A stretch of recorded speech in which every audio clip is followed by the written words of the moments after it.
नमस्कार साथियों। तो आज का टॉपिक हम राजस्थान का इतिहास पढ़ेंगे। तो ये दूसरा पार्ट है, इसका नाम है प्रौद्योगिक राजस्थान। ये सभी इसके टॉपिक हैं। जो पहला पढ़ेंगे उद्देश्य, दूसरा है प्रस्तावना, भारत के प्रौद्योगिक काल, राजस्थान का प्रवृत्त भूगोल। तो हम यहाँ से शुरू करते हैं प्रस्तावना से, क्योंकि जो हमारी वीडियो होगी बहुत लंबी जाएगी। तो प्रस्तावना 2.1 से शुरू करते हैं।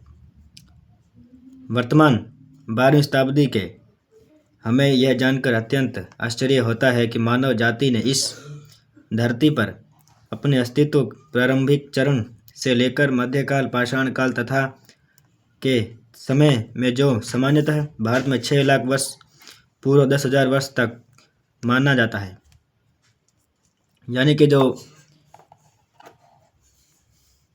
शिकारी संग्रहता के रूप में बिताया।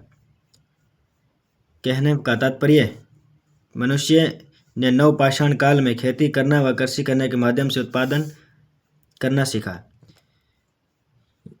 यानी जो पहले इंसान थे वो शिकार ही करते थे, खेती करना बाद में सीखे थे। इससे पूर्व वह पूर्णतः प्रकृति पर निर्भर रहा। अपनी जीविका के लिए प्रकृति से प्राप्त फल, कंद मूल, पशु पक्षियों को मारकर अपना आहार जुटाता रहा। तो ये टॉपिक है, इसे हम अंडरलाइन कर लेंगे। इससे यह स्पष्ट हो जाता है कि प्रारंभिक मानव प्रकृति और पर्यावरण पर पूर्णतः आश्रित रहता था। मनुष्य आज जो 5 लाख वर्ष पूर्व धरती पर अवतरित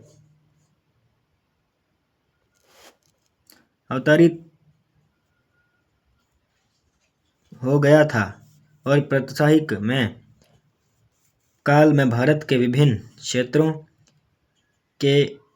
क्षेत्रों में इनके निवास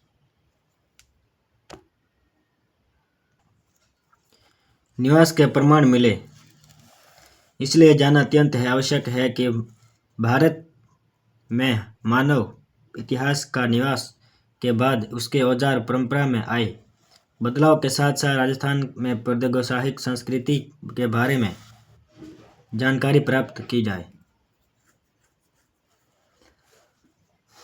प्रागैतिहासिक पुरातत्व बहुधा नदियों के किनारे, पहाड़ियों, गुफाओं, श्रृंखलाओं आदि में प्राप्त होते हैं, क्योंकि ऐसे क्षेत्रों में मनुष्य के निवास के लिए प्राकृतिक रूप से निर्मित निवास स्थल, गुफाएं एवं शिलाश्रय के रूप में थे एवं खाद्य सामग्री के रूप में कंद मूल आदि बहुतायत में उपलब्ध थे। जो पहले के समय में कंद मूल थे जो बहुत ही मात्रा में उपस्थित थे। भारतीय प्राकृतिक इतिहास में यूरोप एवं अफ्रीका के प्रौद्योगिक संस्कृतियों से अनेक समानताएं और 1816 में आर.बी. फ्रूट ने प्रथम भारतीय पुरातात्विक संस्कृतियों का विभाजन पुरापाषाण काल, नवपाषाण काल, प्रारंभिक लोहा काल एवं उदर लोहा काल दिया। 1962 में प्रथम एशियाई संगोष्ठी नई दिल्ली में हुई। इसमें पूर्व नवपाषाण युगीन संस्कृति के लिए अफ्रीकाई संस्कृति के नियंत्रण का प्रयाग, विभिन्न क्षेत्रों से सर्वेक्षण एवं उत्खननों के परिणाम स्वरूप प्रकाश में आने वाले उपकरण ब्लेड और बुरुजिन ने अपनी प्रसिद्ध पुस्तक P history of India and Pakistan Europe संस्कृति विभाग का योग प्रथम बार किया। तो इस लेखक का नाम क्या है? Pro HD. सांकलिया ने प्रसिद्ध पुस्तक लिखी, एक मशहूर किताब लिखी थी जो हिस्ट्री इंडिया और पाकिस्तान के बीच में लिखी थी। भारत के अधिकांश भागों में संस्कृति के उपकरण ब्लेड एवं ब्यूरीन उपकरण, ये दो ब्लेड एवं ब्यूरी में बहुतायत में से उपलब्ध होते थे। यह बहुत ही मात्रा में उपलब्ध थे। एवं विभाजन सर्वसम्मति से स्वीकार किया जाने वाला। राजस्थान एवं रेगिस्तान सिंध, पंजाब व गुजरात क्षेत्रों में 4-5 लाख वर्ग मील के विस्तृत में विभाजित करती है। इसके उत्तर पश्चिम में थार का रेगिस्तान है और दक्षिण पूर्व भाग में मेवाड़ और दशावती नदियों के किनारे प्राचीन पुरुस्थलों को खोदा था। वर्तमान में ये नदियाँ विलुप्त हो चुकी हैं।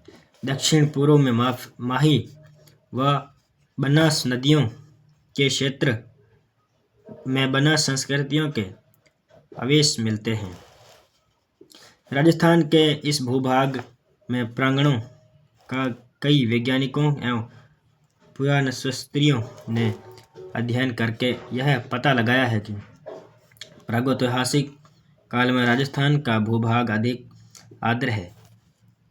लूणक, कसर, बप्प, मल्हार और पंचपदा आदि तत्कालीन समय में मीठे पानी की झीलें हो रही थी।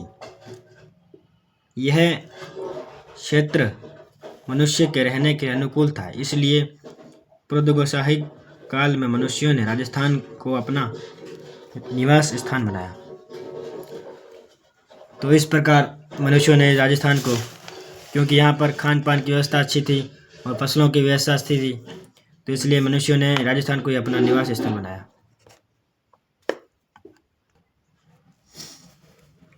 तो अब हम पढ़ेंगे 2.2 भारत में प्रागैतिहासिक काल। भारत में पाषाण युगीन सभ्यता का विकास प्लास्टोनीस अतिनूतन काल या हिमयुग में हुआ। आद्य इतिहास होलिसन काल के प्रथम अवशेष महाराष्ट्र के बोरी नामक स्थान से मिले।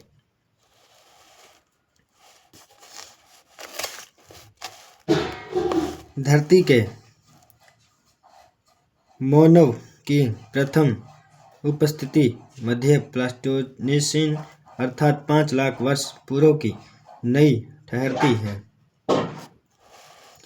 इस काल में पृथ्वी की सतह का बहुत अधिक भाग, खासकर अधिक ऊंचाई पर और उसके आसपास के स्थान बर्फ के चादरों से ढका रहता था, किंतु पर्वतों को छोड़कर उष्ण कटिबंधीय क्षेत्र बर्फ से मुक्त रहते थे। पाषाण काल युग के अवस्थाएं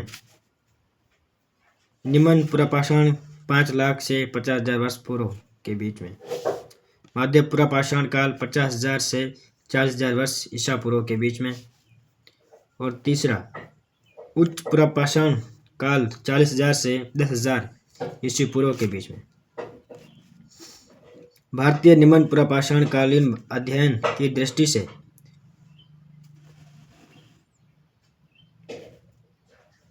विंध्य का पठार सर्वाधिक महत्वपूर्ण है।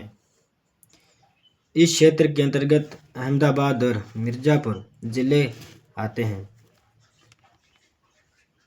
इसके उत्तर में गंगा घाटी है और दक्षिणी में सोहन नदी। विंध्य के पठार की प्रमुख नदी बेलन है।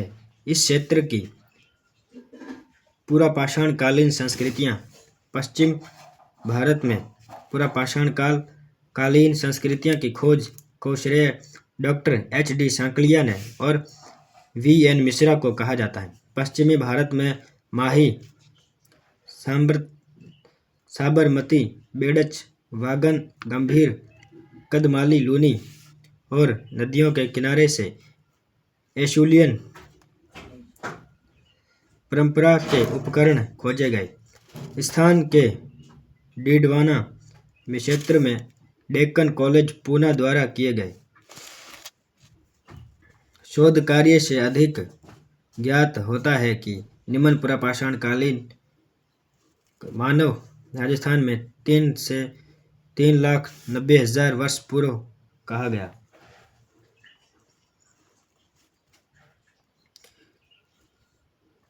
1863 ईस्वी में मद्रास के पास पल्लवरम नामक स्थान से अवशेष खोजे पाए गए, परंतु निम्न पुरापाषाण कालीन वैज्ञानिक एवं विविधित तरीके से खोज के श्रेय येल एवं कैम्ब्रिज विश्वविद्यालय के एच.डी.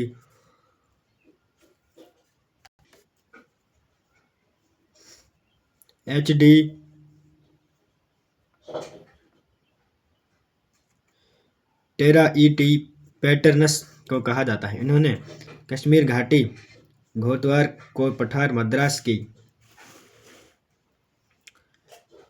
खोज के इसके पश्चात M.B. बार्केट आंध्र प्रदेश में कलकत्ता विश्वविद्यालय ने मयूरभंज में कश्मीर के हिम क्षेत्र से प्रारंभ होकर राजस्थान व कच्छ के रण क्षेत्र, असम के अतिवृष्टि वाले क्षेत्र, बिहार के बीहड़ जंगलों के कोंकण, सौराष्ट्र आदि क्षेत्र में फैला हुआ था। निम्न पुरापाषाण काल को पुरातत्ववेत्ताओं 5 लाख से 50,000 वर्ष ईस्वी पूर्व के मध्य काल में विकसित हुआ मानते हैं। तो हम यहीं तक पढ़ेंगे, अगला टॉपिक अगली वीडियो में देखना आप। तब तक के लिए आपका धन्यवाद।